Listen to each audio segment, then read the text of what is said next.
Hola, hola a todos, buenas noches. Quien habla aquí es Alexis Murillo, soy director de las actividades dentro del Journal Club, organizado por el Consorcio de Investigación OMIX, con los grupos de investigación IMUCA y Patollín, y el gentil apoyo de la Universidad Nacional Pedro Ruiz Gallo.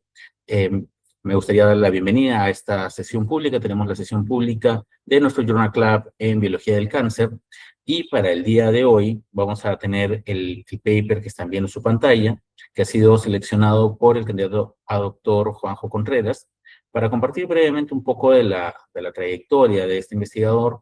Juanjo es miembro del Banco Nacional de Tumores del Instituto Nacional de Enfermedades Neoplásicas, es investigador adjunto del Centro de Investigación en Ingeniería del UTEC, y es investigador asociado del Laboratorio Mixto Internacional de Oncología Antropológica Molecular y Virus Oncogénico.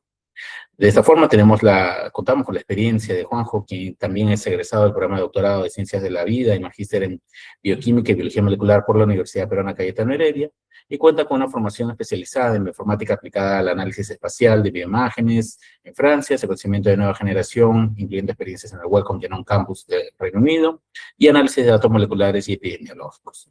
Entonces, para hoy, me gustaría comenzar agradeciendo a Juanjo por el tiempo de haber acompañado a los chicos que van a presentar el día de hoy, llamados Emilia Castro Rosas, Jonathan Daniel Olivera Sandoval y Sebastián Rendón Muñoz. A continuación vamos a tener el placer de escuchar a Juanjo. De repente nos quiera comentar un poquito de cómo fue que escogió este artículo, cuál es el interés, ¿no?, de poder trabajar con esta publicación, y más o menos cómo ha ido desarrollándose la actividad del Journal Club con los chicos, ¿no?, para darle un preámbulo antes de la presentación oficial.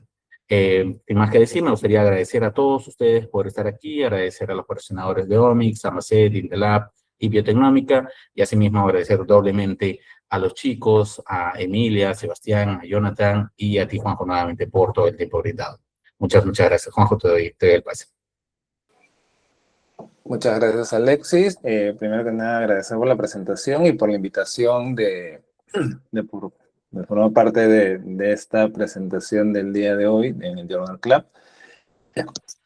Solamente algo muy breve sobre este artículo. Cuando digamos, lo busqué un poco, cuando conversé con Alexis sobre un poco la temática del Journal Club del día de hoy, busqué o traté de buscar algún artículo no solamente que use tecnologías de punta, digamos, o que son usadas actualmente y que nos brinda mucha información, sino tratar de entender también un poco cómo podría aplicarse este tipo de tecnologías a un contexto más real de lo que viene a ser acá en Perú. Por eso justo el tema de HPV en cáncer de cervix, por ejemplo, que es un problema de salud pública muy importante que afecta a mucha población y que lamentablemente muchas veces es detectado en estados muy avanzados. Eh, Definitivamente es algo que nosotros como investigadores o interesados en hacer investigación es necesario poder entender cómo se da todo este proceso, ¿no? Entonces, un enfoque realmente fue para mí buscar un artículo más aplicado y que nos lleve también a cuestionarnos un poco de qué podemos hacer como investigadores para tratar, aunque la realidad es que estas tecnologías son bastante complejas para nuestra realidad, pero siempre hay colaboradores que podemos, digamos, tratar de interactuar para poder hacerlos crecer profesionalmente y llegar a estas tecnologías, aplicar fondos y poder desarrollar este tipo de estudios que nos permitan entender cómo desde un tejido o una célula normal se va dando toda la evolución hacia lo que viene a desarrollar un cáncer. Y no todo infección por HPV va a llevar a un cáncer, puede llevar a tipo de lesiones. Y estos son mecanismos que se van a ir conversando durante el artículo que van a ir presentando los chicos. La verdad, quiero darle un agradecimiento bastante a los chicos por el empeño que han puesto en el artículo. Lo han trabajado bastante bien. Me parece que el esfuerzo que le han dado ha sido bastante intenso para poder llegar en este tiempo, digamos, de una hora, un artículo bastante denso, pero que creo que bastante también comprensible y han podido sintetizar, digamos, que es lo importante, los hallazgos más importantes, las metodologías, cómo se han aplicado, para que puedan ser, digamos, de un poco más de interés, hecho de poder aterrizar las ideas que quieren mostrar los investigadores en este artículo y que pueda de todas maneras poder llegar a compartirla y en todo caso también discutirlas un poco si da el tiempo. Y nada, muchas gracias a todos por la invitación nuevamente y bueno, dejo el paso a Emilia que empieza con el artículo. Muchas gracias. Muchas gracias, Alexis, muchas gracias, Juanjo. Sí, bueno, primeramente nosotros somos este grupo 2 de este Journal Club de Omics, conformado por Jonathan Olivera, Sebastián Rendón y mi persona Emilia Castro, y nosotros el día de hoy les vamos a hablar sobre este artículo titulado, ¿no? Como han podido leer, Descifrando espaciotemporalmente el misterioso mecanismo de la transición maligna persistente inducida por el VPH y la remodelación inmunitaria desde el cuello uterino normal infectado por el VPH, precáncer hasta cáncer de cuello uterino, ¿no? Integración de la secuenciación de ARN de célula única y el transcriptoma espacial. Los autores, más que todo, pertenecen a la Universidad de Fudan en China, que estudian enfermedades del sistema endocrino reproductivo de la mujer. Una pequeña introducción es de que sabemos que el cáncer de cuello uterino es el cuarto cáncer más diagnosticado a nivel mundial y la cuarta causa principal de muerte, ¿no?, en mujeres, con un aproximado de 604.000 casos a nivel mundial y de los cuales muchas veces el 30% de las pacientes fallece, lamentablemente. La causa principal es debido a una infección persistente por tipos de alto riesgo, como por ejemplo el VPH 16 y el 18, ¿no? Básicamente, el desarrollo de este cáncer ocurre en 4 etapas. La primera es donde el virus infecta las células de cuello uterino. Posteriormente, algunas de estas infecciones no van a desaparecer, ¿no? Como ya mencioné, son infecciones persistentes. Luego, estas células infectadas pueden volverse lesiones precancerosas conocidas como HSIL, y algunas se van a transformar en cáncer, ¿no? Ya en células tumorales. Bueno, el objetivo de este artículo de los autores era saber qué cambios ocurren dentro de la célula durante esa transformación, ¿no? O sea, qué pasa desde un tejido normal a una lesión precancerosa y finalmente un cáncer, ¿no? En cuanto a la metodología, la selección de pacientes. Bueno, el estudio involucró a 9 pacientes, 2 de ellos con un tejido cervical normal, es decir, VPH negativo, 2 pacientes diagnosticados con VPH positivo, 2 pacientes diagnosticados con HSIL, que viene a ser la lesión escamosa intraepitelial de alto grado, y 3 pacientes diagnosticados con cáncer cervical. Esta selección, más que todo, fue porque los investigadores querían simular como una línea del tiempo, usando estos 4 grupos clínicos como una representación de las etapas sucesivas de este VPH, ¿no?, de este cáncer. En cuanto a unos criterios de selección, es que los pacientes fueron escogidos a una edad de 35 a 65 años, no tenían que tener enfermedades simultáneas, tampoco habían recibido algún tratamiento previo y también no tenían una vacuna contra el VPH, ¿no? Y bueno, el estudio se limitó a los tipos VPH 16 o 18, y esto porque sabemos que hay distintos genotipos, ¿no?, de VPH, y cada uno va a tener como una persistencia y una expresión genética diferente. Pero los autores lo que querían era estudiar un grupo homogéneo de esta infección que es de alto riesgo, ¿no? Tales son los genotipos VPH 16 y VPH 18. Bueno, las muestras cervicales fueron obtenidas por un examen de colposcopía y posteriormente confirmadas, un diagnóstico de confirmación por histopatología. Luego viene la principal gran metodología, que viene a ser la secuenciación de ARN de célula única. Bueno, para realizar esta secuenciación, la muestra tuvo que pasar primero por un pretratamiento. Bueno, un pretratamiento entre comillas. Primero es que vamos a disolver el tejido en células individuales. Y cada célula se va a meter, como podemos ver acá, como en una microgota. Y dentro de esta pequeña gota va a haber una microesfera. Esta microesfera dentro de sí trae oligonucleótidos con 3 partes, como podemos leer acá, el barcode, que es el código de barras, el UMI, y una secuencia que se va a adherir a este mRNA. Luego este mRNA se va a transformar a DNA complementario usando la transcriptasa reversa, lo amplificamos y lo secuenciamos. Esto claramente nos va a dar millones de lecturas, millones de data, lo cual debemos que ordenar primero, ¿no? Y es por eso que se usa CellRanger, que este es un software que va a usar este código de barras que ya mencioné para saber de qué célula vino cada lectura. Y también, adicional, para saber de qué gen vino, usan STAR, que va a comparar esta secuencia con el genoma humano y a buscar en qué parte específica encaja, ¿no? Y gracias a estas herramientas, estas 2 herramientas, es que se construye esta matriz de expresión de genes por células, en donde básicamente cada casilla me va a decir cuánto se expresó de ese gen en esa célula. Luego tenemos la normalización, PCA, clustering y UMAP. Bueno, antes de continuar, cabe recalcar que estas células pasaron por un control de calidad, ¿no? Para descartar, digamos, que, células con poca información o que tal vez se encontraban dañadas. Entonces, una vez ya con la matriz armada y con estas células de baja calidad como que afuera, lo que hicieron fue normalizar los datos en Seurat. Seurat es un paquete bioestadístico de R que va a analizar estos datos de la secuenciación. Luego los investigadores solo se quedaron también con genes que variaban, los genes que más variaban entre las células, ¿no?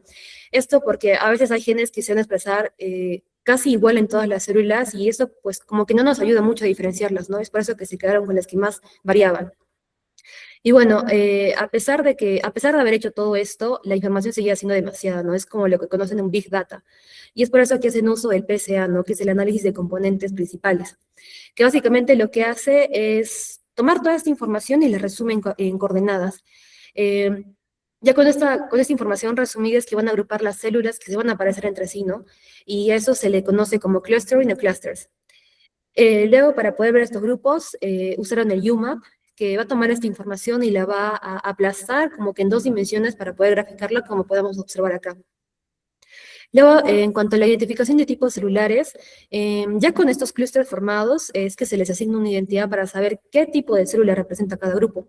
Y es por eso que usaron single R o single R y compararon los genes de cada célula con una base de datos, la cual es el Human Primary Cell Atlas, para saber más o menos de qué tipo de célula se trataba. Y eso también lo complementaban revisando y comparando algunos genes que ellos ya tenían, unos genes marcadores que ya tenían como que mapeados o conocidos. Y bueno, es que es gracias a este análisis que han podido identificar esos 10 tipos de células que menciona el artículo, ¿no? A las células epiteliales, los fibroblastos, las endoteliales, ¿no? Las mieloides, las células T, las células B, y así, ¿no? Y bueno, de estos 10 tipos, los investigadores decidieron centrarse solamente en 3, que más adelante lo explicarán mis compañeros, que son las epiteliales, las células T y las mieloides.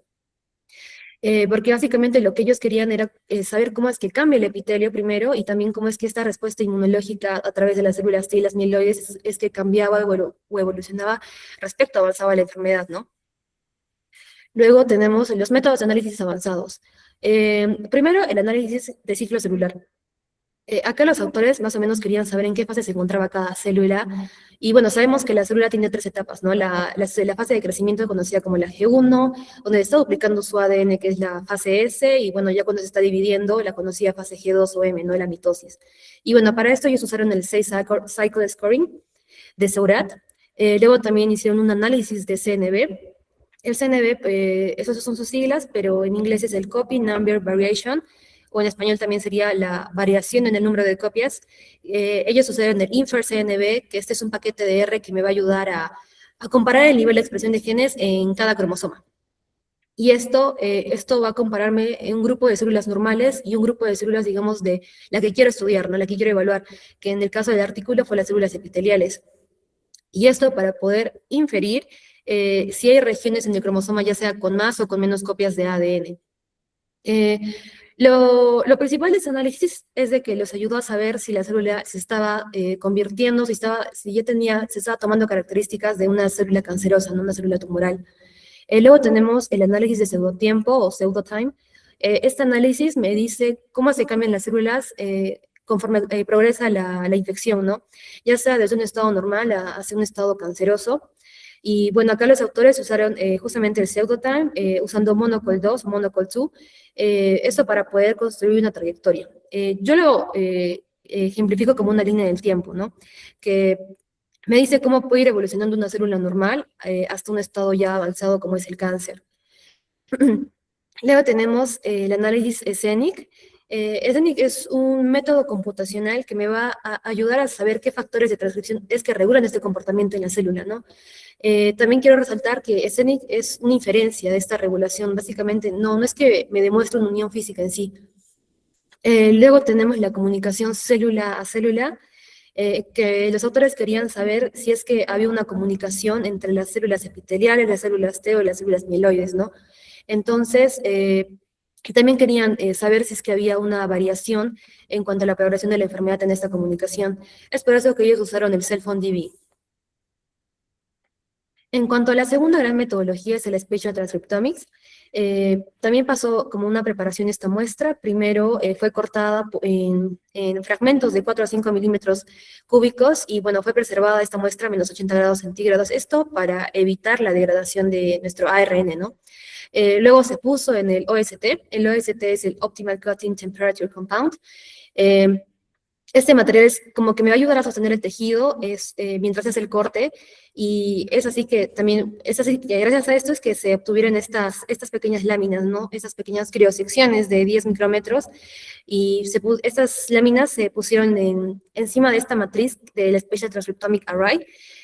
Como podemos ver, tiene como que posiciones microscópicas, ¿no? Que esas posiciones me van a capturar las moléculas del RNA. Y bueno, es que gracias a esto es que se sabe, digamos, qué gen se expresó ahí, y además también sabemos de qué posición vino, ¿no? O sea, las coordenadas. Posteriormente, los tejidos también fueron deshidratados con isopropanol, los teñieron con hematoxilina y eosina, y bueno, los observaron al microscopio, ¿no? Para un análisis histopatológico. Luego tenemos, bueno, en sí cómo funciona, ¿no? El Spatial Transcriptomics. Como ya les mencioné, este tejido obtenido de la criosección lo vamos a colocar sobre la matriz. Esta matriz tiene spots, está formada por spots que van a contener oligonucleótidos que van a tener códigos. Por ejemplo, tienen el código de barra, tiene el UMI, que es el Unique Molecular Identifier, y tenemos la secuencia, ¿no? De captura poliadenilada. Luego se va a realizar una permeabilización de nuestra célula para liberar este mRNA y para que ésta pueda ser capturado, ¿no? Por nuestra matriz. Una vez capturado es que se usa otra vez la transcriptasa reversa y este mRNA es transformado a DNA complementario, ¿no? Y cabe recalcar que este DNA complementario aún va a conservar este código de barras del inicio, ¿no? Que va a corresponder a cada spot de la matriz. Después vamos a realizar una PCR, es decir, una amplificación de este DNA complementario, y lo vamos a secuenciar. Igual que la anterior metodología, vamos a tener millones de datos. Entonces, lo que se hace, bueno, perdón, es que primeramente es que gracias a este código de barras, vamos a saber de qué parte del tejido vino este DNA complementario, ¿no? Y luego la molécula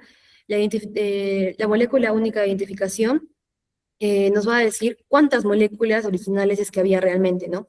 Porque a veces en amplificación podemos confundirnos y decir, tenemos 500 moléculas diferentes, pero en realidad solo es una única molécula original, ¿no? Pero por esa amplificación puede haber esta confusión. Y eso es a lo que nos ayuda el UMI. Luego, gracias a esto es que pudieron también construir este mapa espacial y lo relacionan con la imagen histopatológica que tenían. En cuanto al procesamiento de datos, tenemos que los investigadores usaron SpaceRanger. SpaceRanger me va a juntar toda esta información de las lecturas y la va a comparar con la posición que teníamos, ¿no? En la imagen del tejido. Y al igual que, muy similar a la anterior metodología del RNA de la secuenciación de célula única, las secuencias se compararon con el genoma humano usando STAR. Y a partir de eso también generaron una matriz relacionando los genes con un spot del tejido. Y bueno, sabemos que no todos los spots van a tener la misma cantidad de moléculas, ¿no? Por eso tuvieron que normalizar los datos usando Seurat y SCT Transform, porque a veces un spot, digamos, podía tener 500 moléculas y otros spots, digamos, tenían solo 100 moléculas. Entonces, para eso se normalizó los datos. Y bueno, a partir de aquí es que también hicieron un análisis de componentes principales, ¿no? Para resumir toda esta información. Luego agruparon también los spots en clusterings y bueno, usaron el UMA para poder visualizar estos grupos. Acá también hicieron dos pasos importantes, que primero recurrieron al análisis de Go, que es el Gene Ontology, que básicamente les va a decir qué funciones están activas todavía en la célula, y luego está el KEGG, que es una base de datos que me va a ayudar a organizar los genes y también saber qué rutas metabólicas o qué vías metabólicas están activas en cada grupo, ¿no? Luego tenemos la integración de la secuenciación del RNA de una sola célula con el Spatial Transcriptomics con Spotlight. Los investigadores usaron Spotlight para juntar estas dos técnicas. Primero sabemos que la secuenciación de RNA nos dice qué tipos de células había, ¿no? Pero no nos decía en qué parte se encontraban, en qué parte del tejido estaban. En cambio, Spatial Transcriptomics sí nos dice la ubicación, pero también sabemos de que cada spot se mezclaba como que con muchas células, ¿no? Entonces no sabíamos cuál era cuál. Y es por eso que Spotlight usa la información de esta secuenciación del RNA como una referencia para estimar esta mezcla más o menos de células, ¿no? Y así que han podido ubicar dónde estaban estas células relacionadas, ya sea con el VPH, con la lesión precancerosa, es decir, el HSIL o el cáncer. Finalmente hicieron un análisis de supervivencia con TCGA. El TCGA es de un atlas del genoma del cáncer, donde acá guardan información clínica de varios pacientes que, bueno, presentan cáncer, y ellos tomaron unos 3 genes característicos de las células TH17 y hicieron una comparación de supervivencia entre pacientes con una alta y una baja expresión de estos 3 genes, ¿no? De esta célula. Y para ello usaron curvas de Kaplan-Meier. En cuanto a los resultados, en la figura 1, que es la identificación de átomos del single C en el cuello uterino normal, la lesión precursora y el cáncer de cuello uterino con infección persistente por VPH, básicamente estos resultados me van a indicar los grupos, ¿no?, que se identificaron.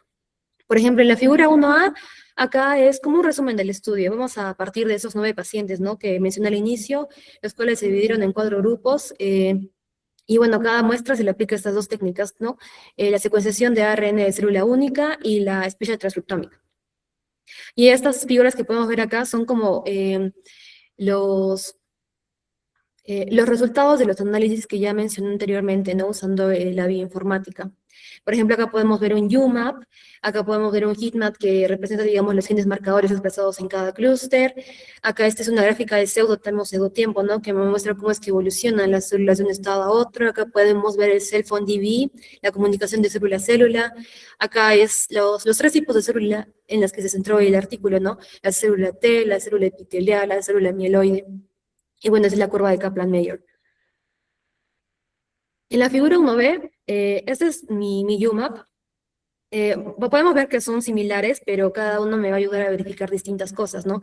Por ejemplo, este de acá nos dice, digamos, nos dice qué tipo de célula es cada punto, ¿no? Por ejemplo, cada color es un tipo celular distinto. Como podemos ver acá, en las células epiteliales, y acá está su leyenda, los representan con un color, se podría decir que piel, naranja para algunos. Luego las células T, ¿no? Estas células con un color morado, violeta capaz, y bueno, también los neutrófilos, ¿no? Con un color azul. Luego, este gráfico que dice group nos va a indicar de qué grupo clínico vienen, ¿no? Como ya mencioné, fueron 4 grupos distintos y podemos ver acá la leyenda, ¿no? Los que tenían cáncer, los que tenían la lesión precancerosa, los que tenían VPH positivo y los que tenían VPH negativo. Y luego, en esta última, vemos la que dice sample, está coloreado básicamente por pacientes, ¿no? Como mencioné, eran 9 pacientes distintos, y acá podemos ver la leyenda, ¿no? Para identificar más o menos a qué parte pertenecía cada paciente. Luego, en la figura 1C, esta es una gráfica de dot plot o una gráfica de puntos, se podría decir. Básicamente, en el eje Y me va a indicar los 10 grupos celulares, ¿no? Las células T, las mieloides, las epiteliales. Y en el eje X me va a indicar acá los genes marcadores específicos para cada célula. Luego acá en esta leyenda que podemos ver acá, el tamaño de punto básicamente me va a indicar como que el porcentaje de células de ese tipo que expresa ese gen. Mientras el punto sea más grande, como me dice, de que casi todas las células van a expresar de ese clúster van a expresar estos genes, ¿no? Y en cuanto a como este heatmap, podemos ver que también mientras más intensa sea, es decir, mayor expresión había de estos genes, ¿no? Y un ejemplo es acá, ¿no? Las células epiteliales, si nos podemos centrar, tienen una mayor expresión de EpCAM y KLF5. Por último, la figura 1D es como una gráfica de barras, donde acá podemos observar los 4 grupos, ¿no?, clínicos, la de cáncer con VPH positivo, la HSIL que es lesión precancerosa, luego tenemos VPH positivo y VPH negativo. Y bueno, básicamente cada barra va a contener los 10 tipos celulares, también lo podemos ver acá en la leyenda. Y, por ejemplo, si nos fijamos en las células epiteliales, que vienen a ser las de color piel o medio naranja, vemos que es un segmento que es prominente, ¿no? Es grande dentro de las 4 barras, y esto de por sí tiene sentido porque sabemos de que el cérvix está constituido o está cubierto básicamente por esta célula, por las células epiteliales. Y luego también en el caso de las células inmunes, si vemos las células T de color verde, y también las mieloides, vemos que ocupan un gran espacio, ¿no?, en estas barras, y básicamente son este tipo de células que predominan en el ambiente del cérvix.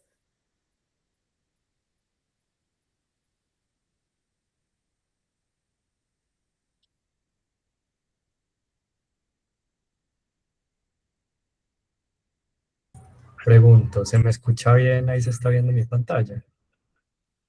Sí, correcto. Perfecto, les agradezco. Bueno, ahora en las siguientes 3 secciones vamos a estar hablando un poco de esos 3 grandes tipos celulares que mencionó mi compañera. En esta sección 2.2 en específico vamos a hablar de los subtipos epiteliales relacionados con el VPH y las alteraciones que se producen en características específicas durante la progresión maligna, desde el epitelio normal hasta la lesión precursora y el cáncer. Para comenzar, vemos esta figura 1A en donde vamos a repasar un poquito eso de la clusterización. Los autores tomaron todo ese grupo de células que tenían caracterizadas como epiteliales y lo dividieron en subgrupos. Cada subgrupo caracterizado porque todas sus células pertenecientes son parecidas transcriptómicamente entre sí. A cada subgrupo lo vamos a denominar clúster. Identificar estos clústeres nos va a servir para relacionarlos con un grupo clínico, como vemos en estas figuras de la derecha.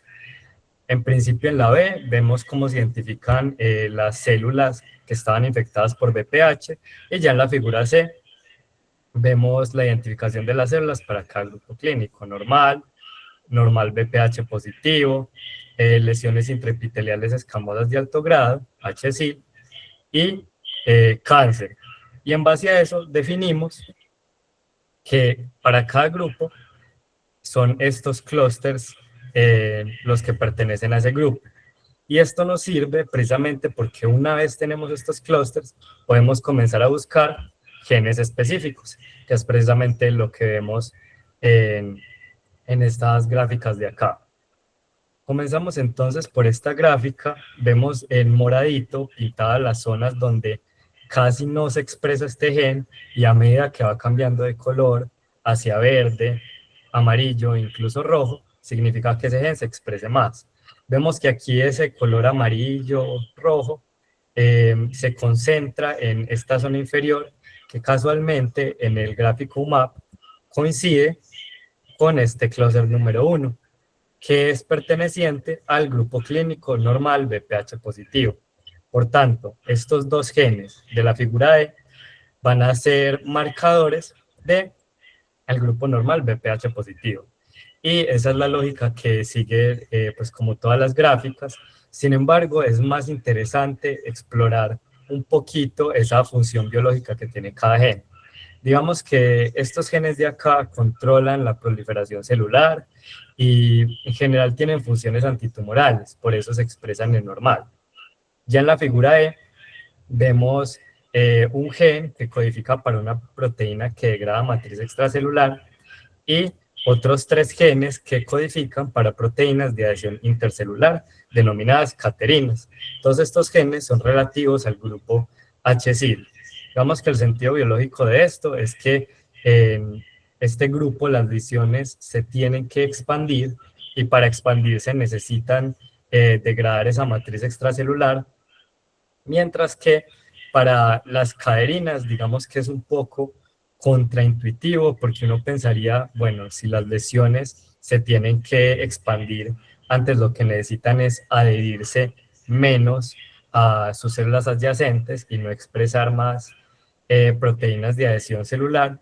Sin embargo, esa lógica cambia un poquito cuando vemos que estas caderinas codificadas por estos genes no son propias del epitelio cervicuterino. Es decir, nos están demostrando que en esas células hay un cambio transcripcional que viene de diferencias genómicas. Esas células son anormales y no son lo común en el epitelio cervicuterino. Finalmente, seguimos con la figura F, en donde vemos genes que favorecen la angiogénesis, que favorecen la migración celular, que favorecen la regulación del sistema inmune, y precisamente por eso todas son pertenecientes al grupo de cáncer. Ya tenemos entonces genes específicos que se relacionan con esos grupos y también tenemos los clústeres relacionados con esos grupos.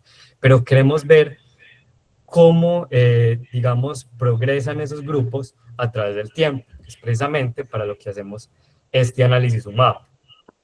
Vemos entonces pintado en azulito las células no infectadas de epitelio normal. A medida que va avanzando, este análisis de autotime se va mezclando con puntos amarillitos que me representan ese epitelio BPH positivo normal, y llega a un punto de bifurcación. Uno se dirige hacia una zona lila, que equivale a las HSIL, a las lesiones, y otra rama avanza hacia una zona verde, que representa el cáncer.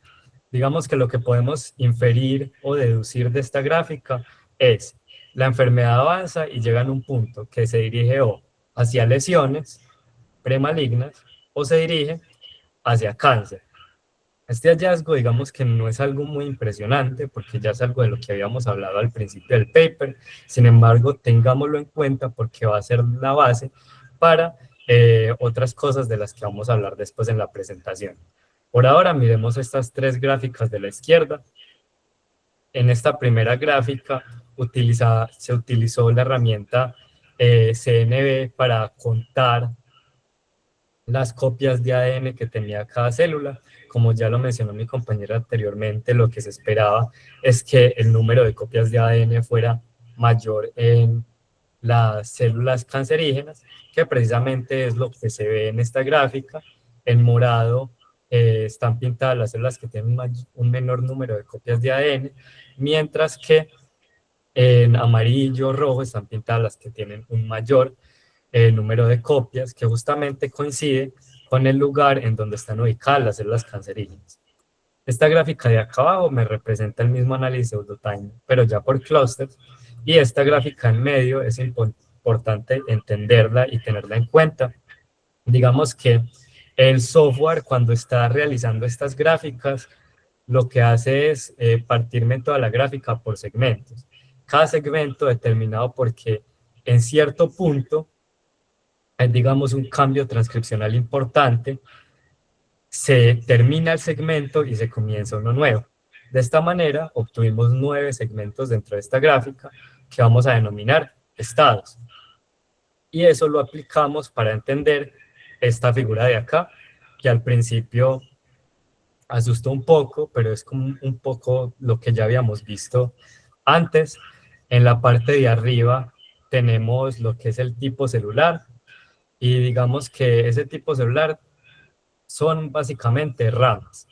En este primer bloquecito gris lo que vemos es el pre-branch, es decir, esta rama de acá que está antes de la bifurcación.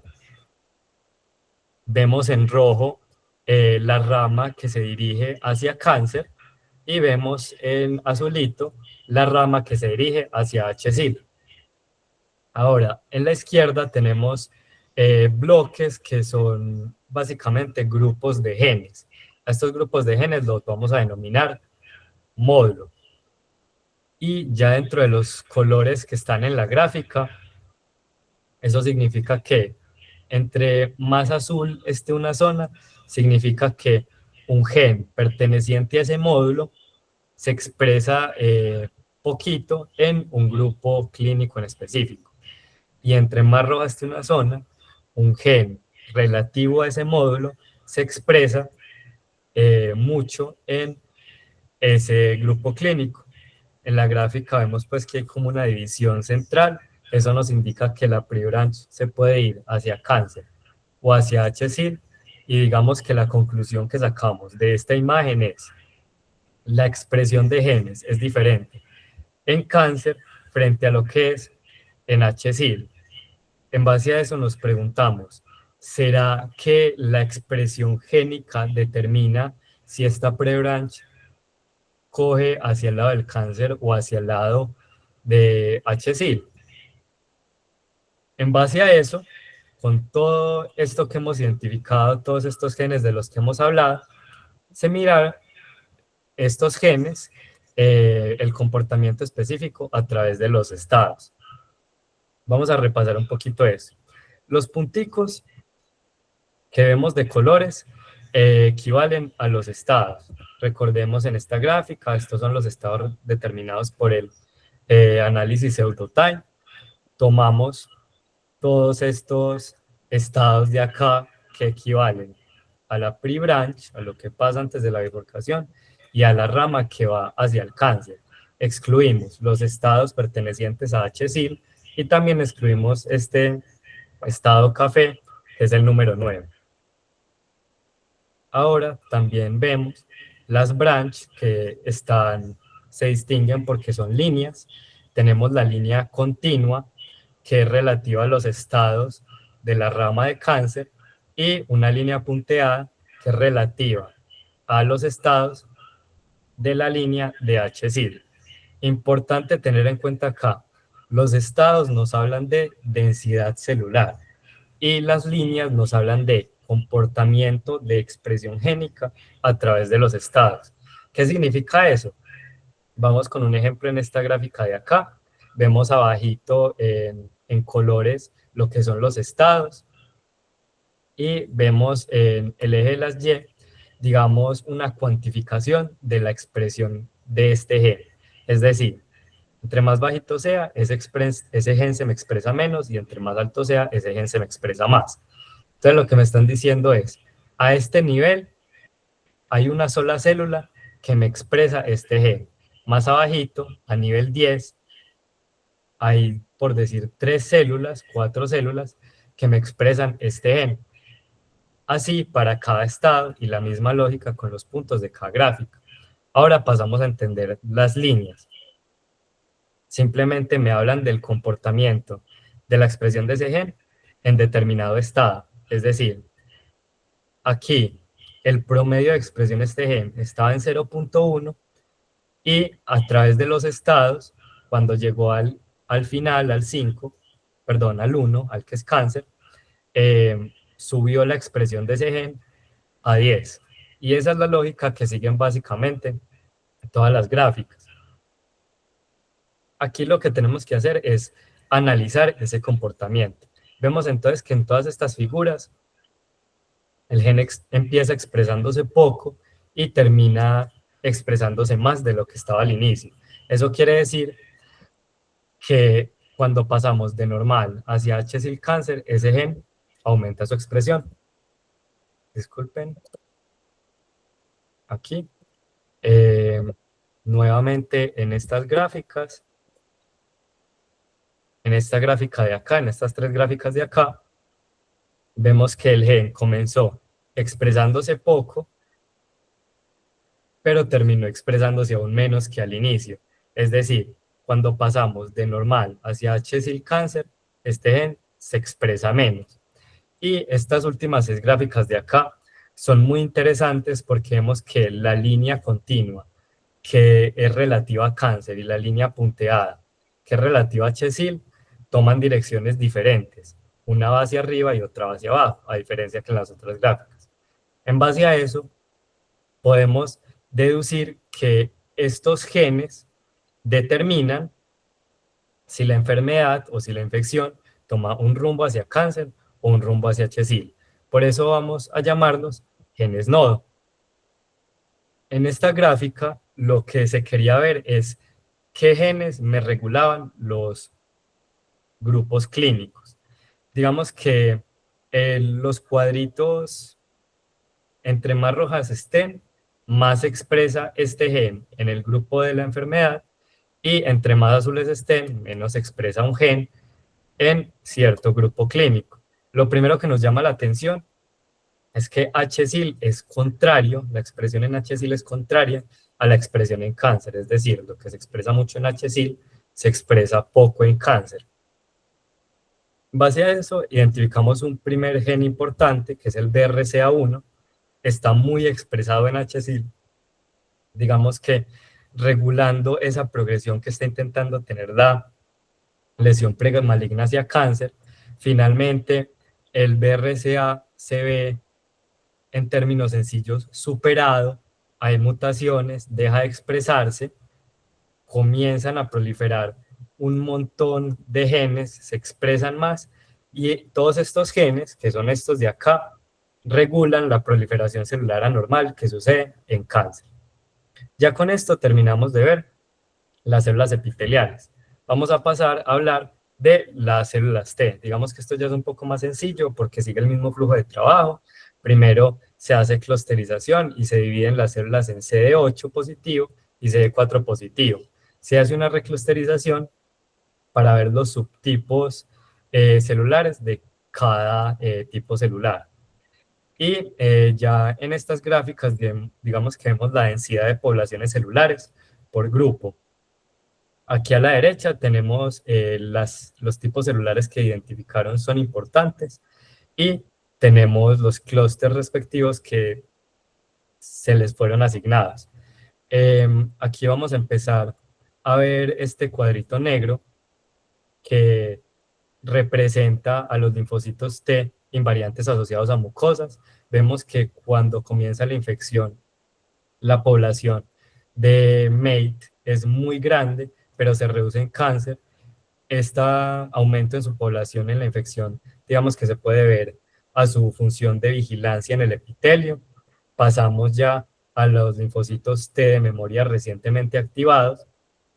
Vemos que aumenta un poco su población cuando hay infección y se reduce levemente en el cáncer. Y esto se explica nuevamente por los linfocitos T exhaustos que están representados con el color café. Vemos que su población está relativamente normal en la progresión de la infección, pero aumenta drásticamente en cáncer, precisamente por esa regulación que ejerce el microambiente tumoral en el sistema inmune. Y eso generó que tanto la población de MATE como la población de TEMRA se interconvirtieran a linfocitos T exhaustos. Vemos ahora las gráficas relativas a la CD4. Digamos que lo importante acá es mirar esa proporción entre los subtipos celulares. Vemos que en un inicio la población TH17 es mayor a la TH1, prevalece sobre la TH1, mientras que mediante progresa la enfermedad, la población TH1 pasa a prevalecer sobre la TH17. Esto es importante para algo que vamos a ver adelante y es que nos plantea la duda de ¿será que esa proporción entre las TH1 y las TH17 tiene algo que ver con la progresión de la enfermedad? Finalmente también vemos a las T-Rex que, digamos, su población se mantiene durante la infección, la progresión de la infección, pero cuando pasamos a cáncer aumenta drásticamente esa población celular, precisamente por la regulación que ejerce el cáncer sobre el sistema inmune.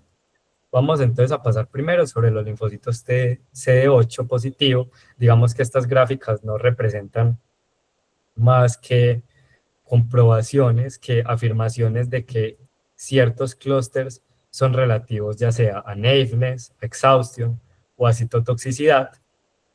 Y aquí vemos más comprobaciones. Se quería identificar por, digamos, marcadores que se tenían previamente descritos, si efectivamente las células se concentraban en el clúster que se les había asignado, primero para T de memorias recientemente activadas y después para T exhaustas.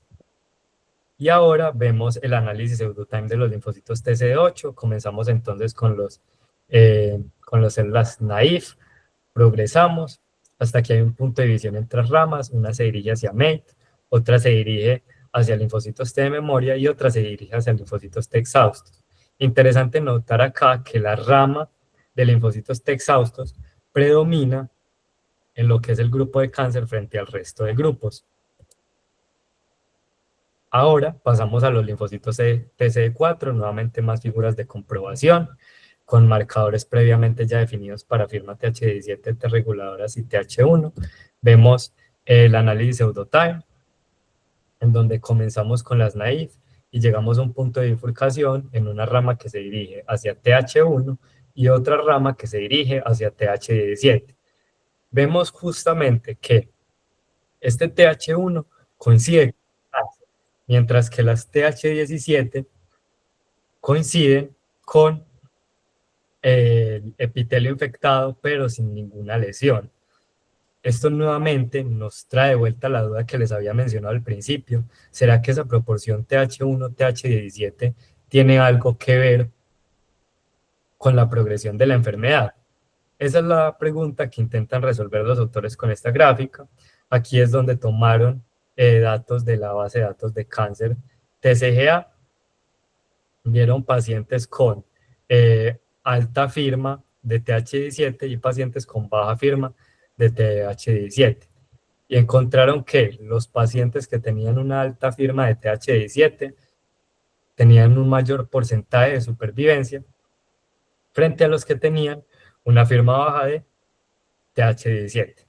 Con esto finalizamos de hablar de los linfocitos y pasamos a hablar de las células del linaje mieloide, específicamente de las células dendríticas plasmocitoides, y aunque aquí diga células en ciclo, vamos a hablar más de los macrófagos.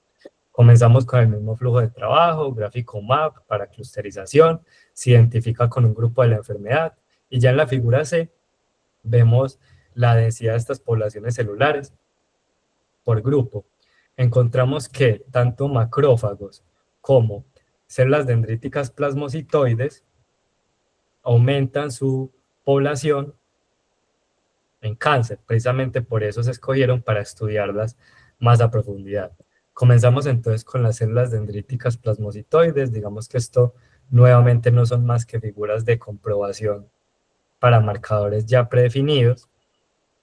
En la figura E vemos un análisis de vías de señalización que podrían estar relacionadas con esas células dendríticas plasmocitoides, y finalmente en la figura F, que es, digamos, la que más destaca entre todas estas, evaluamos marcadores de exhaustión en células dendríticas plasmocitoides, y vemos que esos marcadores aumentan mucho más cuando estamos en cáncer frente a los otros grupos. Ahora pasamos a hablar de los macrófagos. Primero determinamos su polarización según el clúster. Recordemos que M1 es proinflamatorio y M2 es antiinflamatorio. Vemos claramente que los M2 están muy presentes en cáncer frente a los otros grupos clínicos. Y ya aquí hacemos el análisis de Pseudotime. Digamos que lo vemos un poquito más claro en estas dos imágenes. Vemos que a medida que avanza la infección hacia cáncer, van aumentando los macrófagos M2, es decir, antiinflamatorios. Esto precisamente por la regulación en el sistema inmune que induce el microambiente tumoral. Aquí se evalúa nuevamente un poco de esas vías, donde todas resultan ser significativas según el p-value.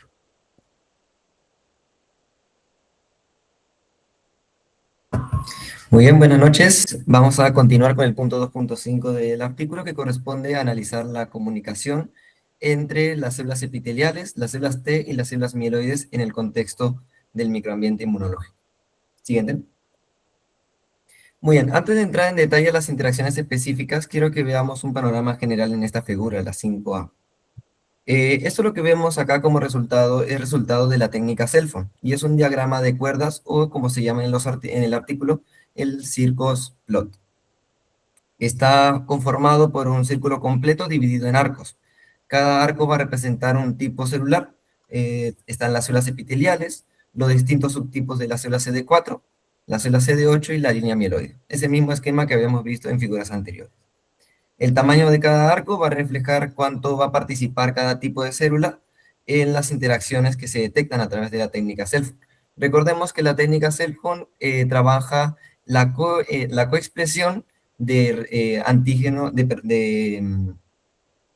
receptor, pares ligando receptor, que se van a detectar. Las bandas de colores van a cruzar y van a interactuar con otros arcos, y el grosor de esos cruces van a indicar cuántos pares ligando receptor se han detectado específicamente entre esos dos genes. Hay 4 círculos, va a ser uno por cada etapa clínica: un cervix normal sin el virus, un cervix normal con el virus, un HSIL, que es la lesión precancerosa, y finalmente el cáncer. En este primer círculo vemos el cervix sano sin el virus. El epitelio, que es el arco naranja, se ve como el arco predominante. y eso va a mantenerse durante las 4 etapas clínicas. Se va a comunicar principalmente con el macrófago y con la célula dendrítica plasmocitoide. Esas son las principales vías con que se comunica. Vemos el centro, que es relativamente ordenado, no tiene demasiados cruces, es una red dentro de todo simple, y denota una vigilancia basal inmunológica, que luego lo vamos a analizar. En el círculo importante, alrededor de los círculos, vamos a ver un montón de nombres pequeños, esos son los genes, pero no quiero adentrarme acá porque vamos a analizarlos después en una figura más bonita. Siguiente. Aquí vemos el segundo círculo, la segunda etapa clínica, que es histológicamente el tejido normal, pero con presencia del virus. El epitelio va a seguir siendo el principal emisor de ligandos, pero hay que notar que el tráfico hacia el macrófago y hacia la célula dendrítica plasmocitoide se comienza a intensificar.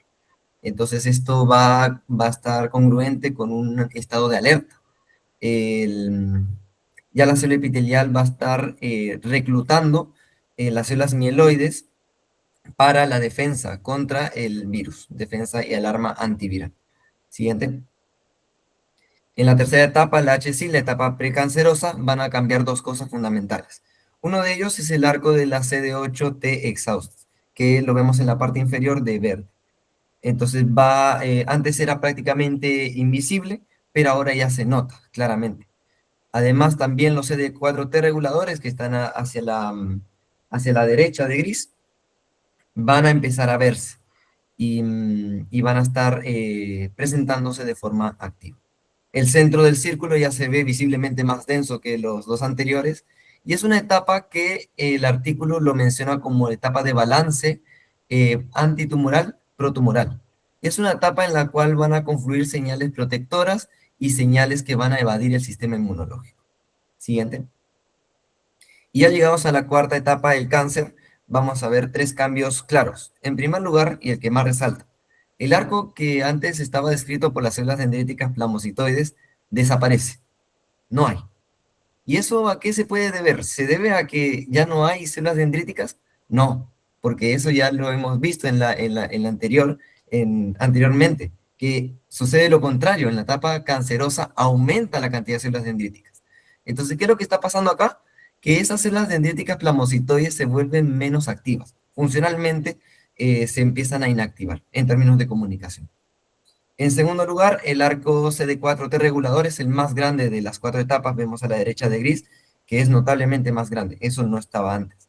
Y tercero, lo mismo va a pasar con los T exhaustos. El centro del círculo vemos que tiene mucho entrelazamiento, muchas comunicaciones, se vuelve un centro muy complejo. Entonces esta etapa es una etapa caracterizada por la inmunosupresión consolidada, así se le llama en este artículo. Ahora sí, siguiente. Vamos a pasar a los detalles más específicos. ¿Qué es lo que se hace en esta figura? Se seleccionan las interacciones más relevantes en cada etapa. Cabe aclarar desde ahora que son probabilísticos, todavía hay que comprobar si es que realmente las células están cercanas, que eso se va a trabajar en un punto más adelante. Pero estas, las interacciones más probables, se seleccionan y se hablan en cada una de las etapas. Comenzamos con la etapa del cervix normal sin el virus. Aquí en el cervix sano, el epitelio mantiene unas interacciones basales y tranquilas con las células inmunológicas. No hay ninguna amenaza. El tono más es regulador y protector más que un tono defensivo. Va a haber comunicaciones entre el epitelio y el macrófago residente. Va a estar mediada mediante 2 señales específicas. Uno es a través del complemento, el C3, según a su receptor, y también otra vía a través de la proteína de fase aguda, la SA1, con su receptor FPR2. En la imagen dice FRR2, pero el artículo menciona que es FPR2. Probablemente haya sido un error de tipeo a la hora de la imagen. Esa comunicación va a mantener un estado de vigilancia de bajo nivel, permitiendo una reparación del tejido ante lesiones menores sin provocar una inflamación innecesaria. También el epitelio va a tener comunicaciones con los linfocitos TCD8. Va a tener en primer lugar con los TEMRA, mediante la CDH1. ¿Qué es? La CDH1 es la E-caderina, una proteína que mantiene unidas a esas células epiteliales.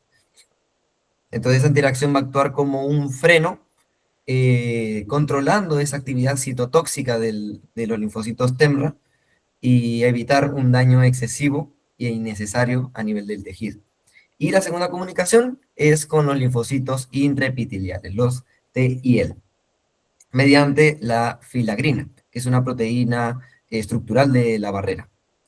Esta interacción, el artículo menciona que tiene función en la integridad de la membrana, refuerza la integridad de la membrana y además también mantiene un contacto regulador con las células centinela de ese mismo epitelio. En la segunda etapa, la de cervix positivo, pero aún histológicamente normal, aquí va a empezar a activarse la línea mieloide. Primero mediante la proteína MIF, que es una citoquina preinflamatoria. Va a señalar hacia el macrófago. Y ese receptor, el TNF-FRSF10D, es un receptor importante porque el artículo menciona que bloquea la apoptosis. Y es interesante porque tiene un efecto antiinflamatorio y antiviral, porque al inhibir la apoptosis, la célula infectada se mantiene viva y no muere prematuramente. Entonces, en primer lugar, evita que reviente la célula, digámoslo así, reviente la célula y aumente la estimulación inflamatoria, y además permite que reclute todas las defensas antivirales, reorganice toda la defensa antiviral antes de que muera. Segundo, que va a haber en el epitelio una liberación de la CSF3, que va a actuar con receptores tanto en los macrófagos como en las células dendríticas plasmocitoides y estimulan su diferenciación y activación. Reclutan la línea mieloide y la maduración de esa línea, ¿no? Para la respuesta y el control de la replicación. Siguiente. Pasamos a la tercera etapa, que es la HSIL, y esta etapa se le llama el balance entre el efecto antitumoral y protumoral. Y aquí las interacciones se empiezan a volver más complejas, porque van a coexistir tres líneas de comunicación distintas que se contraponen. En primer lugar, el epitelio de la lesión precancerosa señaliza a la CD4 para que se diferencien los T reguladores. ¿Y los T reguladores qué son? Inmunosupresores. Entonces, es una primera señal de que el epitelio empieza a modular el microambiente inmunológico a su favor. Señal protumoral. La segunda señal también señaliza hacia el macrófago mediante su receptor marco, que tiene un efecto antimicrobiano. Ese eje favorece a que los macrófagos se polaricen hacia el fenotipo M1, que es proinflamatorio, inhibe la invasión y la migración de las células epiteliales infectadas. Es decir, es una estimulación antitumoral. Y aparece la tercera interacción también a través de la YAC1, que es un receptor hacia los CD8 MITE. El receptor CD46 es un receptor del complemento que además tiene una función documentada en inmunología capaz de inducir la proliferación hacia un fenotipo regulador. Entonces también es inmunosupresor y por consiguiente protumoral. Entonces en esta etapa vemos que hay una tensión constante entre las señales protumorales, antitumorales.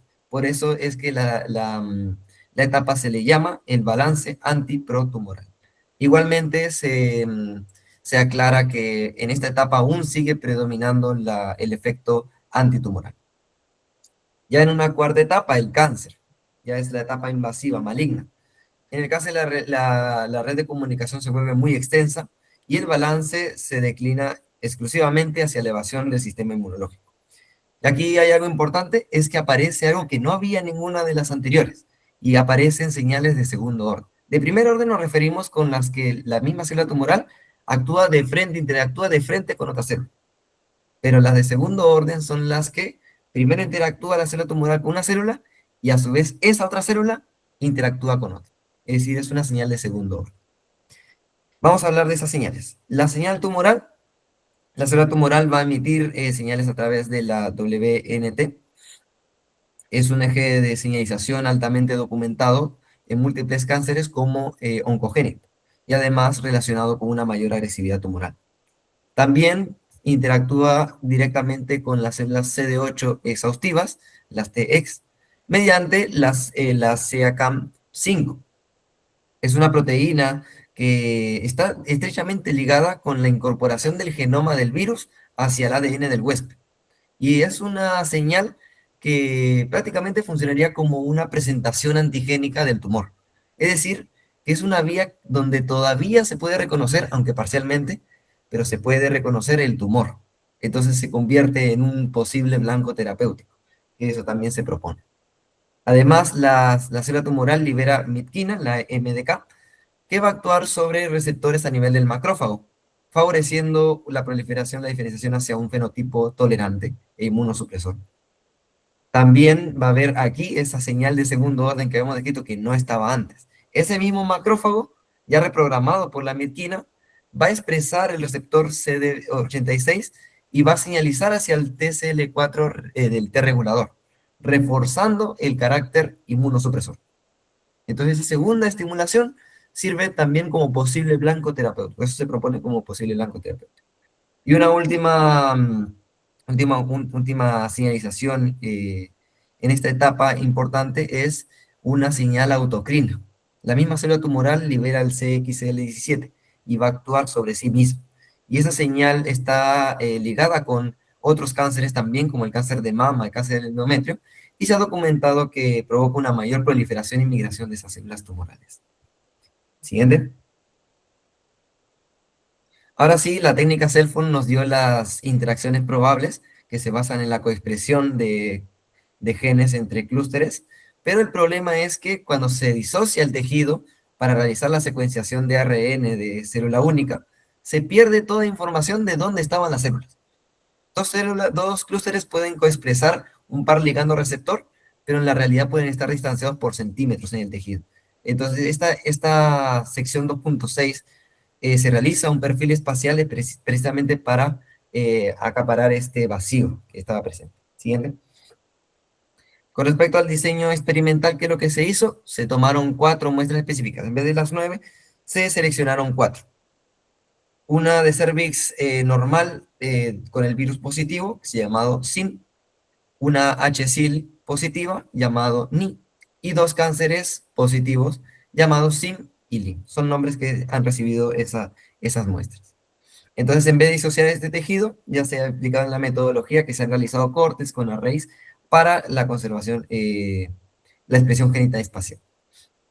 Se tiñó con hematoxilina y eosina, y ahí se empezaron a identificar regiones específicas en cada una de las muestras. En la muestra de tejido normal, pero con el virus, se identificaron 4 zonas. Una zona de la glándula, una zona del epitelio escamoso normal, una célula con epitelio escamoso metaplásico y una cuarta zona de epitelio infectado con el virus. En la segunda muestra de HSIL solo se identificaron 2 zonas, una zona glandular y una zona de focos de HSIL. Y en las 2 muestras de cánceres, todo se ha identificado como muestra maligna cancerosa, porque aquí se considera que el tumor ya domina la mayor lámina histológica. Antes de tomar conclusiones, antes de sacar conclusiones, verificaron algo importante, y es que los marcadores del epitelio marcaran fuertemente las zonas que se han detectado en este paso. Entonces, esto también sirve como contraste y reafirmar lo que el ojo del patólogo ha visto. Entonces, es una forma de confirmar que estamos por buen camino. Siguiente. Ahora se ha procedido a hacer un análisis de detección espacial y se han encontrado que en el cervix normal la carga del virus es baja y está confinada al epitelio. En la HSIL, la integración del gen viral ocurre principalmente en los focos del HSIL y no en las glándulas ni en el tejido conjuntivo. Esto que vemos en las imágenes ya es un mapeo de los 3 clústeres epiteliales. Entonces, esos clústeres se han utilizado, se han utilizado los marcadores para determinar. Y el resultado es congruente. En el clúster normal se enciende con mayor intensidad precisamente en la lámina de cervix normal positivo, concentrado específicamente en las regiones con el epitelio infectado y en el epitelio metaplásico. En el clúster HSIL se enciende específicamente dentro de los focos HSIL de la lámina correspondiente, congruente también con lo que habíamos descrito. Y en el clúster del cáncer se encienden las 2 láminas del cáncer. Entonces, esto sirve como una validación espacial de que esos 3 clústeres que originalmente existían en el gráfico UMAP corresponden a ubicaciones físicas reales y congruentes en el mismo tejido. Siguiente. Esta imagen que vemos es un mapa de calor. Esta parte va a comparar región por región dentro de cada muestra la intensidad de los distintos subtipos celulares, CD4, TH1, reguladores, MITE, etc. Y en comparación con los 3 clústeres epiteliales. ¿Qué patrones podemos identificar? Que, bueno, en la muestra normal va a destacar el clúster epitelial normal. En la muestra HSIL va a destacar específicamente los CD8 MITE, y en el clúster epitelial HSIL, que coincide con el rol de vigilancia de los MITE que habíamos visto. Y en las dos muestras de cáncer van a destacar los CD8 exhaustos, los T reguladores, los macrófagos M2 y las células dendríticas plasmocitoides. O sea, todo el perfil inmunológico inmunosupresor que habíamos detectado en el paso anterior. Siguiente. Muy bien, ahora pasamos a la discusión. Aquí se van a retomar 3 preguntas que los autores se habían planteado desde el inicio. Si hay poblaciones celulares específicas en cada etapa, ¿qué factor es el que decide el paso de una infección persistente a una precancerosa y de una precancerosa hacia cáncer? ¿Y por qué algunos pacientes progresan mientras otros van a lograr eliminar el virus de forma espontánea? Entonces aquí se van a intentar responder esas 3 preguntas. Siguiente.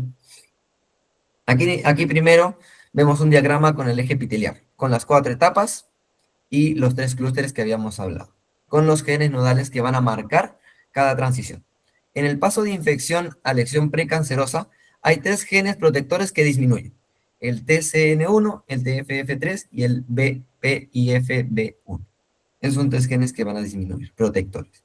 Mientras que otros genes, 3 genes de segundo orden, van a elevarse. Ahí, por ejemplo, está la CACAM7 y la ApoB3A.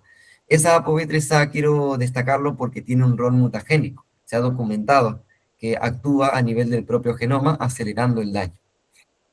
En el paso de HSIL a cáncer, de precanceroso a canceroso, suben 6 genes con potencial maligno, que ahí están detallados.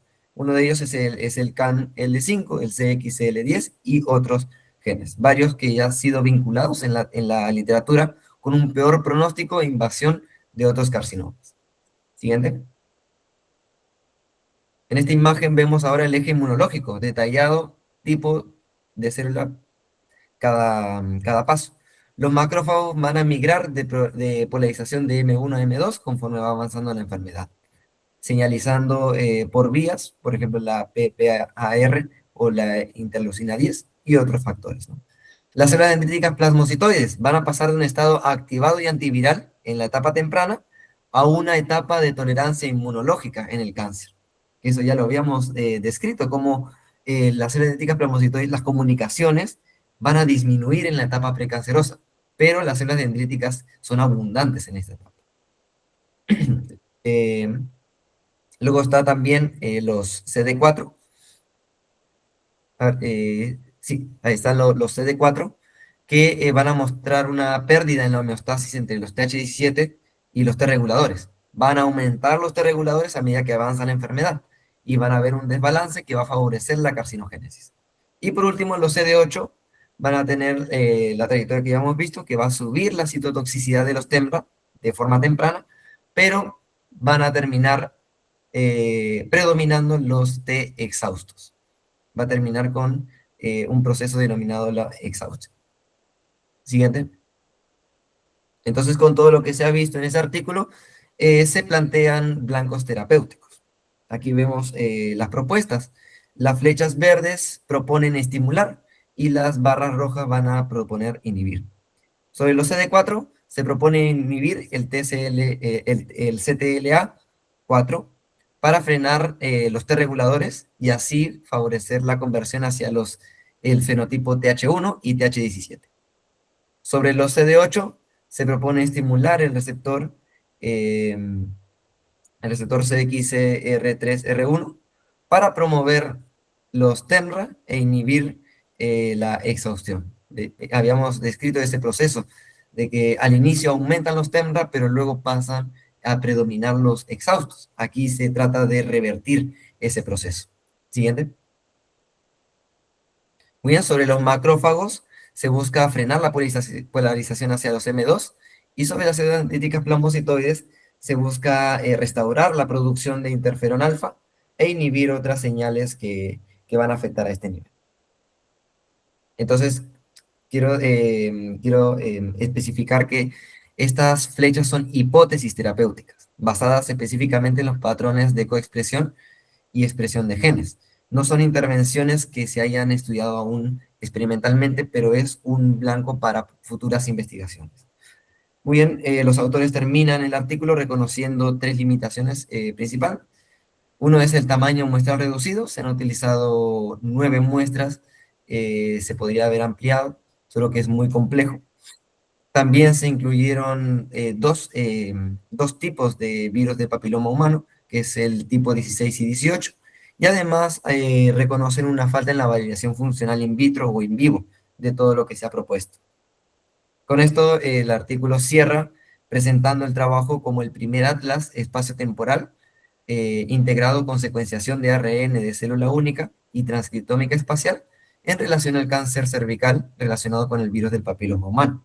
También como generador de hipótesis de alto valor para explorar estas hipótesis y después validarlo de una forma funcional en estudios posteriores. Muy bien, siguiente. Muy bien, con esto damos por finalizado esta exposición. Muchas gracias. Muchas gracias.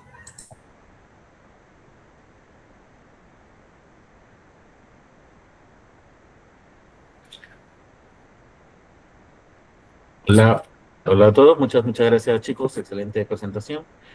Muy útil, muy informativa. Me parece que han destacado varios puntos relevantes del paper que hemos estado viendo en estas semanas.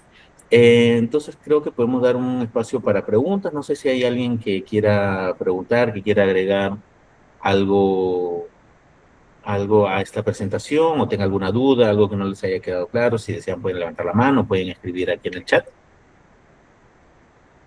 Mientras ustedes se van animando, o no sé, también de pronto Juanjo quisiera agregar algo a la presentación, yo tengo una duda que es más interpretativa, ¿no? O sea, ya ustedes han presentado eh, los detalles, ¿no? De los métodos, la parte del single cell, ¿no? La comprensión de estas líneas de trayectoria. ¿Cuánto de lo que se ha visto, por ejemplo, de comunicación celular, ¿no? Ustedes han evaluado el cell phone, ¿no? Y hay otros programas, bueno, otros paquetes que podrían ayudar a esta función. ¿Cuánto de eso creen ustedes que es real en principio? O sea, ¿qué tan exactos estamos con esa capacidad? Porque al final es predicción bioinformática, ¿no? ¿Qué tan cercanos o qué tan lejanos creen ustedes que estamos de la realidad con esas observaciones? O en todo caso, ¿cuál sería el riesgo de suponer que hay una comunicación que realmente está sucediendo entre estas células? ¿Ustedes tendrían alguna opinión al respecto?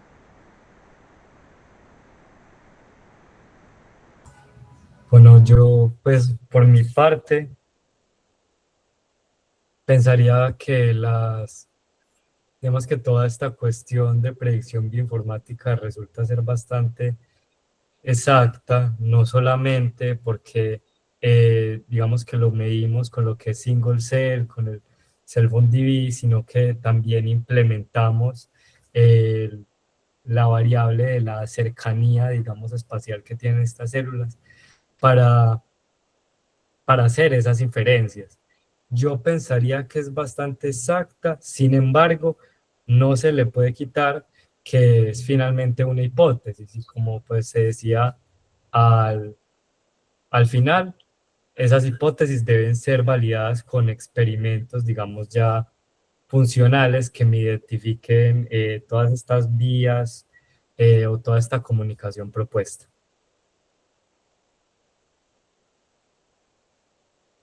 Muchas gracias, Sebastián. Sí, en principio lo que uno espera es encontrar un sistema de validación paralelo, pero claro, la idea es que estas estrategias de bioinformática, con datos y con más informaciones, sean generadores de hipótesis, ¿no? Que luego podamos probar de otras formas. Sí, Juanjo, ¿quieres que se agregue algo? Sí, solamente justo compartiendo tu línea de pensamiento y como mencionaba Sebastián también. O sea, estas son son aproximaciones muy potentes, probablemente ni siquiera tal vez 10 años atrás podemos pensar en generar tantas ideas o posibles hipótesis sobre qué es lo que está ocurriendo. Sin embargo, la validación in vitro, in vivo es básico para poder nosotros aterrizar que estos hallazgos sean reales, ¿no? Las aproximaciones son modelos, o sea, al final tienen una gran probabilidad de que ocurran. Sin embargo, también hay que tener en consideración el tema poblacional, ¿no? O sea, yo puedo pensar de que algo funcione en un lugar y tal vez los mismos datos provienen de alguna población en particular que no necesariamente podrían extrapolarse en cualquier parte de otra región, ¿no? Y justo por eso es tal vez el tema en el cual busco un poco un artículo asociado a esto, porque es interesante ver si estos mecanismos probablemente que se están prediciendo o se están proponiendo en el artículo pueden ser aplicados también con ensayos funcionales. Ya tenemos una base bastante sólida tal vez de hacia dónde dirigirnos o hacia dónde pensar con algunos marcadores, por ejemplo, de detección temprana o, por ejemplo, con un target terapéutico. Pero definitivamente el tema de empezar a probar ensayos en líneas celulares, en en otro tipo de pacientes, en otro tipo de muestras, pues nos lleva a justo el tema de validación y hacer que estas hipótesis podamos generar, nos lleve a hacer una información mucho más robusta y mucho más aplicativa de lo que ocurre en realidad, ¿no? O sea, avances hay muchos, las técnicas nos ayudan a tener muchísima información, pero también nos lleva a ser mucho más responsables en cómo manejarlas y en cómo poder validarlas, también empezar el proceso de validación. Genial, genial. Muchas gracias, Juan. Sí, Jonathan. Sí, que además, respondiendo a una parte de tu pregunta que era sobre qué riesgos podría tener asumir esa información como real sin tener una verificación aún.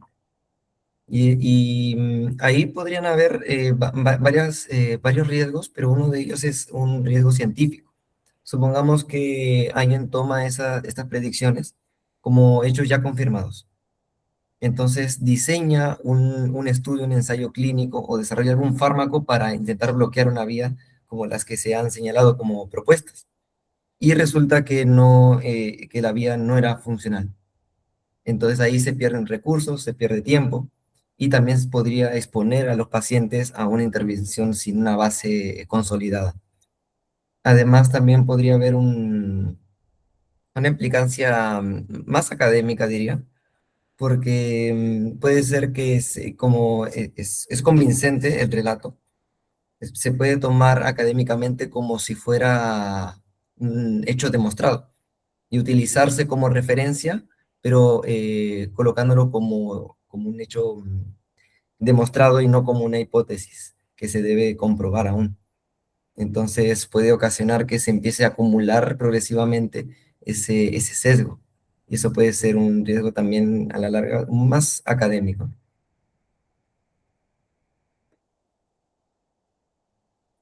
Gracias. Sí, de hecho, o sea, la idea es tomar con pinzas, ¿no? Estas informaciones y luego intentar encontrar qué es lo que realmente es correcto, o sea, o qué es lo que realmente tiene sentido, ¿no? Para nuestras interpretaciones, como ustedes mostraban en el gráfico de trayectoria, ¿no? O sea, vamos a tener las células originales en el centro y luego se pueden optar por uno o por otro camino, ¿no? Dependiendo de procesos que luego vamos a reflexionar, ¿no? Muy bien, entonces... Aquí tenemos un comentario de Ángel Casanova. Ángel nos dice, hola, soy estudiante de medicina y estoy interesado en investigación. ¿Sabrían cómo podría acercarme a esta área de histología espacio-temporal, ¿no? O de predicción informática? No sé si habría alguna recomendación. Saludos. Muchas gracias, Ángel. Bueno, no sé, de pronto alguno de los ponentes o participantes de aquí quiera complementar un poco la idea. Desde nuestra parte, lo que hemos visto, y particularmente en la época en la que vivimos, ¿no? Es poder tener acceso a bases de datos que ya están públicas, ¿no? Que inclusive en estos papers se puede encontrar como disponibilidad de los datos, ir, ¿no? Buscar los links y luego bajar los datos, intentar reproducir y aprender, ¿no? Hay manuales, hay cursos que podemos seguir. Por ejemplo, en el caso del CIURAT, ¿no? Que es el paquete, que se usa mucho para quienes trabajan en R.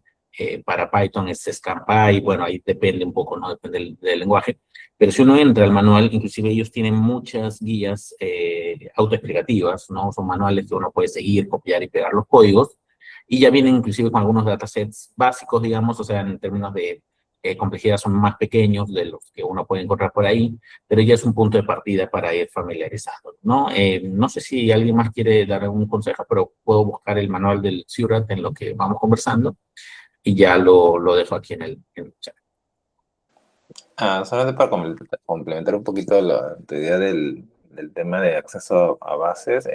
Bueno, en 10X también me parece que tiene algunos tipos de tutoriales, base de datos, y bueno, aunque ya saliendo un poquito del artículo específico, pero por ejemplo, Akoya Biosystem, que es, bueno, sé, creo que es para proteómica espacial, en su página también tiene unas bases de datos que se puede descargar y se pueden hacer algunos análisis justo para eh, replicar, digamos, lo que tienen publicado como referencia en las páginas. Y como tú mencionas también, el de buscar un poco algunas bases de datos ya con algunas referencias de cómo hacer los análisis, pues nos permite acceder a tal vez a datos que tal vez no podemos generar propios, pero que son por suerte libres y el interés, digamos, científico de algunos, pues de empezar a analizar datos ya que están, bueno, de acceso libre, ¿no?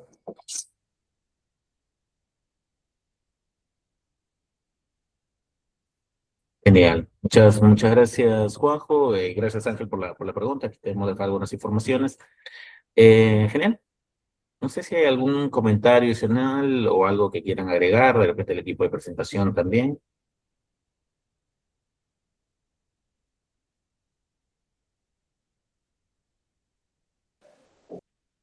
Bueno, ya para mí un comentario final nada más, hasta Alexis, para ya no prolongar el tiempo. Solamente mencionar que aunque este artículo está enfocado en genotipos P16, P18, que son, digamos, clasificados como de alto riesgo y son los más frecuentes, aquí en Perú, aparte de estos dos frecuentes, hay algunos genotipos adicionales que no son muy considerados a nivel global, pero que sí tienen interés o importancia clínica o de salud pública, lo cual podría llevarnos a pensar también en empezar a explorar esos otros genotipos para ver algo muy similar o al menos tomar como referencia algunos mecanismos o targets para explorar en otros tipos de genotipos de cómo se puede ir desarrollando este tipo de o estos candidatos que se mencionan en el artículo, pero podríamos hacerlo de alguna forma más local y algo mucho más enfocado en bases de conocimiento que nos permita pues tal vez conocer un poquito más de lo que pasa en la región o acá en Perú, ¿no? Considerando otros genotipos. Muchas gracias, Juanjo. Sí, de hecho, es un camino que tenemos que hacer, ¿no? Como decía, o sea, cuando uno quiere comenzar podemos utilizar datos externos, pero al final lo que debe ir, a lo que debemos buscar, ¿no? Es a explorar nuestras, ¿no? Las muestras de nuestra localidad, de poder entender cómo funciona un poco esa dinámica propia, ¿no? Porque sabemos que en términos de ancestralidad, pues sí, podemos encontrar diferencias en muestras de Perú, inclusive en muestras, dentro de las muestras peruanas, entre las localidades, ¿no? Eso creo que es un valor agregado muy importante y esperamos, ¿no? Que se pueda hacer posible. Nosotros, como parte de colaboración, ahora hemos incorporado justamente el equipo de la COIA también, ¿no? De la Proteomica Espacial, pero estamos ahí, ¿no? Justamente pensando ideas, generando opciones para poder eh, encontrar recursos y poder aplicarlos y luego que sea un proyecto que realmente rinde informaciones útiles, ¿no? Y en eso tiene que ver un pensamiento crítico de para qué casos vamos a aplicar esa tecnología que eventualmente va a generar mucha información, pero si esa información no está volcada a algo que realmente podemos comparar con perfil clínico, no vamos a llegar muy lejos tampoco, ¿no? Entonces, genial, muchas gracias. No sé si alguno de los chicos de pronto quiere agregar algo. Jonathan, Sebastián.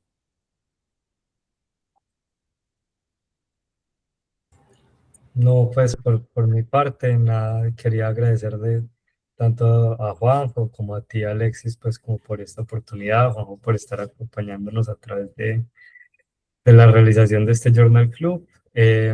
Para Para Ángel Casanova, pues yo también soy estudiante de medicina, Jonathan también es estudiante de medicina y tampoco pues tengo como mucho conocimiento en esta área, pero creo que precisamente una de las formas de aproximarse es con este tipo de actividades que nos facilita OMIX, que nos facilita pues ciertas universidades.